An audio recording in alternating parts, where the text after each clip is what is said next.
நமஸ்காரம். கதைகள் கீதை மற்றும் வேதங்களின் பிரதிபலிப்பு. அமரத்துவத்தின் தேர்வு.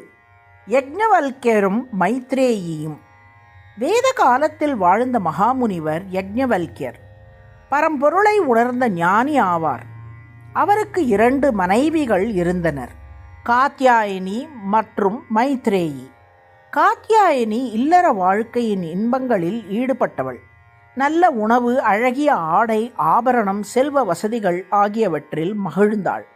மகா ஞானியின் மனைவியாக இருந்தாலும் ஆன்மீக விஷயங்களில் அவளுக்கு அதிக ஈடுபாடு இல்லை. மைத்ரேயி முற்றிலும் மாறுபட்டவள். அவள் சிந்தனை உள்ளவள், ஆன்மீக உணர்வுள்ளவள். யாக யஜ்ஞங்களில் கலந்து கொண்டு வேத நூல்களை ஆராய்ந்து வாழ்வின் ஆழ்ந்த உண்மையை அறிய விரும்பினாள். நிலையற்ற இன்பங்களை அல்லாது நிலையான ஆனந்தத்தை நாடினாள். ஒரு நாள் யக்ஞவல்க்யர் இல்லற வாழ்க்கையை துறந்து வனவாசம் மேற்கொண்டு பரம்பொருள் தியானத்தில் முழுமையாக ஈடுபட முடிவு செய்தார்.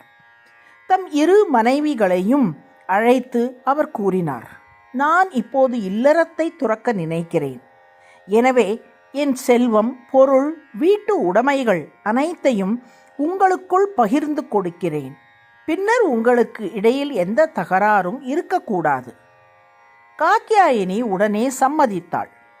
ஆனால் மைத்ரேயி சிந்தித்தாள். பின்னர் கேட்டாள், முனிவரே, உலகத்தின் எல்லா செல்வமும் எனக்கு கிடைத்தால் நான் அமரத்துவத்தை அடைவேனா? மரணத்தை தாண்டி நிலையான ஆனந்தத்தை பெறுவேனா? யக்ஞவல்க்யர் அமைதியாக பதிலளித்தார், இல்லை மைத்ரேயி, செல்வம் உலக இன்பங்களை தரும், ஆனால் அது அமரத்துவத்தை அளிக்காது. அது நிரந்தர ஆனந்தத்தை தர முடியாது. அப்போது மைத்ரேயி உறுதியுடன் கூறினாள், அப்படியானால் அமரத்துவத்தை தராத செல்வம் எனக்கு வேண்டாம். அதற்கு பதிலாக அனைத்தையும் அறிய வைத்திடும் அந்த உயர்ந்த ஞானத்தை எனக்கு கற்பிக்கவும்.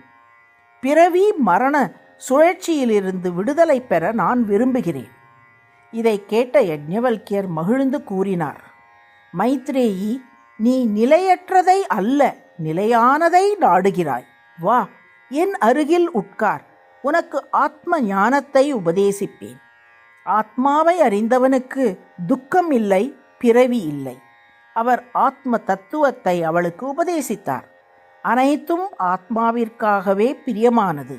ஆத்மாவையே அறிய வேண்டும். அதை செவிமடுக்கவும் சிந்திக்கவும் தியானிக்கவும் வேண்டும் என்று விளக்கினார்.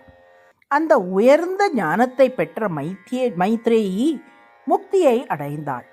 இவ்வுண்மை ஸ்வேதஸ்வதார உபனிஷத் 4வது அத்தியாயம் 14வது மந்திரத்தில் கூறப்பட்டுள்ளது. ஞாதா சிவம் சாந்திம் அத்யந்தமேதி. இதன் பொருள், கருணையான பரம்பொருளை அறிந்த பின்பே ஆன்மா இறுதியான அமைதியை அடைகிறது. மைத்ரேயி செல்வத்தை அல்ல, சிவமான ஞானத்தை தேர்ந்தெடுத்தாள். நிலையற்ற பொருட்களை அல்ல, நிலையான ஆனந்தத்தை நாடினாள். உலக செல்வம் மரணத்தை நீக்காது. ஆனால் பரம்பொருள் ஞானம் பயத்தையும் பிறவியையும் நீக்கி நித்திய சாந்தியை அருளுகிறது. நாராயண நாராயண.